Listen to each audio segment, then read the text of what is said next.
अस्सलाम वालेकुम नाजरीन। मुल्क भर में 8 फरवरी को होने वाले इंतखाबात के बाद अब तक गैर सरकारी और गैर हतमी नतीजा हमारे सामने आ चुका है। इलेक्शन कमीशन ऑफ पाकिस्तान ने अभी तक बाकायदा इसे जारी नहीं किया, लेकिन अभी तक जो नतीजा हमारे सामने आया है उसमें पाकिस्तान तहरीक इंसाफ के हमायत याफ्ता आज़ाद उम्मीदवार सबसे आगे हैं। 93 नशस्तें उन्होंने ली हैं। मुस्लिम लीग नून ने 75 और पीपल्स पार्टी ने 54 नशस्तें हासिल की हैं। मुत्तहिदा कौमी मूवमेंट ने 17 और दीगर जो आज़ाद उम्मीदवार हैं उन्होंने 8, मुस्लिम लीग काफ ने 3, जमीयत उलमा इस्लाम ने 4, इस्तेहकाम पाकिस्तान पार्टी और बलोचिस्तान नेशनल पार्टी ने 2-2 नशस्तें हासिल की हैं। इसके अलावा Pashtunkhwa Milli Awami party, Muslim league Zia national party, Pashtunkhwa national Awami party, Balochistan Awami party और मजलिस वहदतुल मुस्लिमीन के हिस्से में एक एक नशस्त आई है। तो ये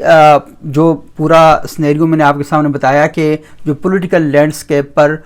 जो सीटें हासिल की गई हैं वो क्या हैं, लेकिन अब सूरत हाल जो है वो इससे ज़्यादा अगली सूरत हाल है। एक तो यह है कि पूरे पाकिस्तान में एहतजाज, मुजाहरे, धरने, ये सारा कुछ चल रहा है और सोशल मीडिया पर आप देख रहे हैं कि बहुत से लोग हैं जो सामने आकर बता रहे हैं कि इस तरीके से धांधली हुई, इस तरीके से धांधली हुई, फॉर्म 45 की बातें हो रही हैं, 47 की बातें हो रही हैं और अक्सर जो लोग हैं उनके पास जो फॉर्म 45 हैं उसके मुताबिक वो इलेक्शन जीते हुए हैं, क्योंकि वहाँ पर जो प्रिजाइडिंग ऑफिसर थे उन्होंने लोगों के दबाव पर फॉर्म 45 उनके हवाले किए। वो हर हलके से, हर पोलिंग बूथ से वो फॉर्म 45 लेकर आए और उसके मुताबिक उनके पास पूरा डेटा मौजूद है कि वो इलेक्शन जीते हुए हैं, क्योंकि फॉर्म 45 पर जो प्रिजाइडिंग ऑफिसर होता है उसकी स्टैंप भी मौजूद होती है। लेकिन जैसा मैंने कल आपको बताया था कि फाफन ने जो अपनी रिपोर्ट जारी की है उसमें ये बताया है कि सुबह 8 बजे से लेकर शाम 5 बजे तक जब पोलिंग हो रही थी उस वक्त कोई भी ऐसा वाक़या बड़ी तादाद में नहीं दिखाई दिया गया कि जिसके मुताबिक ये कहा जा सके कि धांधली हुई है। अगरचे कि बलोचिस्तान के कुछ अज़ला की तरफ से और दीगर कुछ जगहों से ऐसी वीडियोज़ हमारे सामने आई हैं जो अभी तक मुसद्दिक़ा नहीं हैं, जहाँ पर लोग ठप्पा ठप मोहरें लगा रहे थे अपने मनपसंद उम्मीदवारों के उसके ऊपर। ये भी आई है कि जो पोलिंग क्या कहते हैं वहाँ पोलिंग स्टेशन पर जो वहाँ प्रिजाइडिंग ऑफिसर से उनसे बॉक्स छीनकर भागने की कोशिशें भी आई हैं। लेकिन ज़्यादा जो धांधली जिसे कहा गया वो ये है कि मुनज़्ज़म धांधली, ऑर्गेनाइज्ड धांधली जो थी वो ये बताया जा रहा है और ये बातें की जा रही हैं कि वो पोलिंग के बाद शुरू हुई है। और उसमें आपने देखा कि बहुत से लोगों ने इस बात का इजहार किया कि वो पोलिंग फाफन की रिपोर्ट में भी जिसको मेंशन किया गया कि लोग वहाँ पर दाखिल हुए और लोगों से कहा निकल जाओ सारे बाहर यहाँ से, उन सबको बाहर निकाला, फिर पीछे क्या हुआ वो किसी को नहीं पता। तो ये एक बड़ा इम्पॉर्टेंट एंगल है और पूरी दुनिया में पाकिस्तान में होने वाले इस इलेक्शन की जो साख है इस पर सवाल भी उठाए जा रहे हैं और पूरी दुनिया का मीडिया इस इलेक्शन को तस्लीम करने के लिए तैयार नहीं है।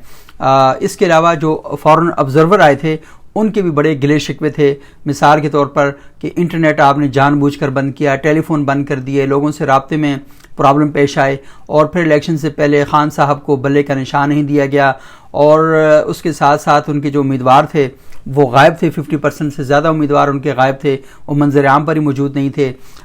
इसके साथ साथ उनकी जो वेबसाइट थी वो बंद कर दी गई थी, जलसे जुलूसों पर पाबंदी थी। तो ये सारी सूरत हाल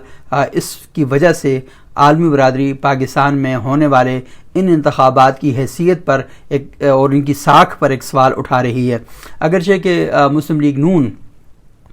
इसको मानने के लिए तैयार नहीं है और ख़ुद मियां नवाज शरीफ साहब जो NA-15 मानसरा में इलेक्शन लड़ रहे थे तो वहाँ भी उन्होंने इलेक्शन कमीशन को ख़त लिखा है और उसकी दरख्वास्त पर उसका जो नतीजा वो रोक दिया गया है। हालांकि वहाँ जो मकामी ज़राए हैं और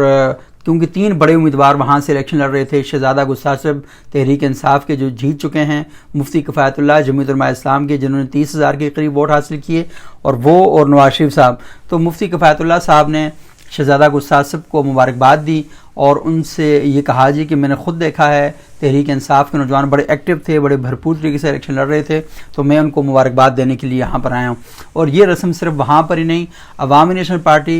जिसका तकरीबन सफाया हो चुका है, कौमी असम्बली में कोई उसकी सीट नहीं है और अवामी नेशनल पार्टी ने भी उनके तमाम जो लोग हैं उन्होंने ट्विटर पर और फिर घरों में जाकर अपने जो मुखालफीन थे तहरीक इंसाफ के लोग उनको मुबारकबाद दी और कहा कि हम आपका मैंडेट तस्लीम करते हैं।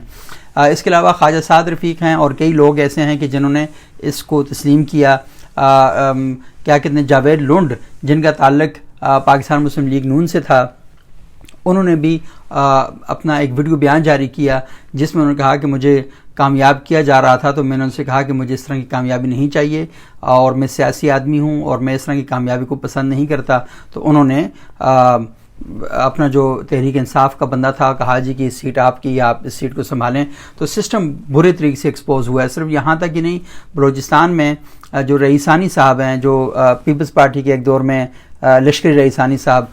رہنما تھے, وزیر مملکت بھی غالباً رہے, تو لشکر رئیسانی صاحب نے ایک پریس کانفرنس کی. انہوں نے کہا کہ مجھے کہا گیا کہ آپ سیٹ لے لیں, تو میں نے ان سے کہا کہ میں سیاسی آدمی ہوں, میں اس طرح سیٹ نہیں لینا چاہتا. پھر جو 5ویں نمبر کا بندہ تھا اسے آگے کر کے سیٹ دے دی گئی ہے وہاں پر. تو بہت سے اس طرح کے واقعات ہمارے سامنے آ رہے ہیں, مظاہرے ہو رہے ہیں, اور وہ دیکھ لیں کہ جمعیت علماء اسلام سندھ بھر میں مظاہرے کر رہی ہے اور وہاں یہ بتا رہی ہے کہ ان کے ساتھ دھاندلی ہوئی ہے, اور جن کے ساتھ مل کر وہ حکومت بنانا چاہ رہے ہیں وہ پنجاب کے حوالے سے کہہ رہے ہیں کہ وہاں مسلم لیگ نون نے دھاندلی کی ہے, اور مسلم لیگ نون والے جو ہیں وہی کہہ رہے ہیں کہ تحریک انصاف پر ان کے ساتھ دھاندلی کی ہے. تو دھاندلی کا ایک سرکل ہے. ہر بندہ اپنی جگہ پر مطمئن بھی ہے اور ہر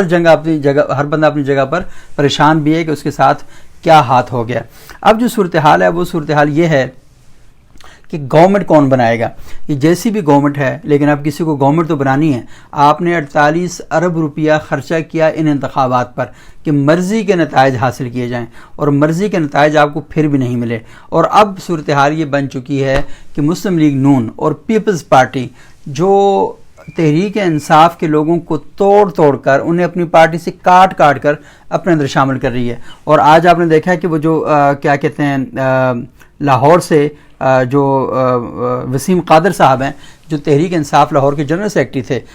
وہ شامل ہو گئے ہیں. روہیل اصغر صاحب جو مسلم لیگ نون کے اہم رہنما ہیں, انہیں شکست دی ہے اور وہ شامل ہو گئے ہیں مسلم لیگ نون میں. مریم نواز صاحبہ نے اور نواز شریف صاحب نے انہیں زبردست طریقے سے ویلکم کیا ہے. اصولی طور پر تو ایسا نہیں ہونا چاہیے کہ ایک پارٹی کا مینڈیٹ ہے اور اس کو آپ اس طریقے سے کریں گے تو لازمی پھر فیوچر میں آپ پر بھی سوال اٹھیں گے. اور سب سے امپورٹنٹ ایک اور بات بھی ہے کہ تحریک انصاف نے جب اس قسم کی حرکتیں دیکھی ہیں تو پھر تحریک انصاف نے اپنے حمایت یافتہ کامیاب امیدواروں سے پیپلز پارٹی اور مسلم لیگ نون کے رابطوں کے بعد ارکان سے استعفے اور حلف نامے مانگ لیے ہیں. اور یہ سورسز کے ذریعے خبر آئی ہے کہ پیپلز پارٹی اور مسلم لیگ نون نے پی ٹی آئی کے حمایت یافتہ 20 سے زائد ارکان سے رابطے کیے ہیں. اور ان رابطوں کے بعد پی ٹی آئی کے جو چیئرمین ہیں ابھی گور خان, انہوں نے عمیر نیازی ان کے ذریعے ارکان سے استعفے اور حلف نامے مانگ لیے ہیں کہ آپ پارٹی کے ڈسپلن کی خلاف ورزی نہیں کر سکتے. اب اصولی طور پر بات تو یہ ہے کہ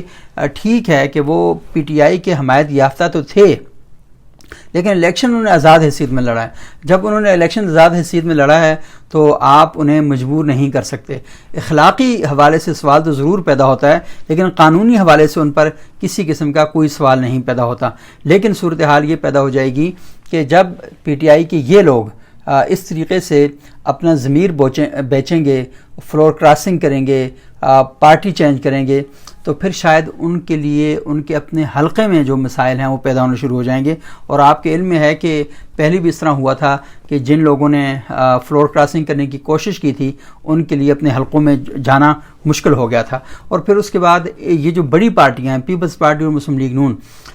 ان کے لیے نفرت میں اور اضافہ ہوگا. میڈیا بھی ان کے خلاف باتیں کرے گا, عالمی سطح پر بھی ان کے خلاف باتیں کی جائیں گی, اور خود ملک کے اندر بھی ان کی جو حیثیت ہے وہ کویسچنیبل ہو جائے گی, ان پر لوگ سوالات اٹھائیں گے. تو بہتر یہ ہے کہ سیاست کے تالاب کو آپ نے جوہر تو بنا دیا ہے, لیکن اس جوہر کو اتنا آلودہ اور اتنا گندا مت کریں کہ لوگ اس کی طرف دیکھنے سے ہی انکار کر دیں.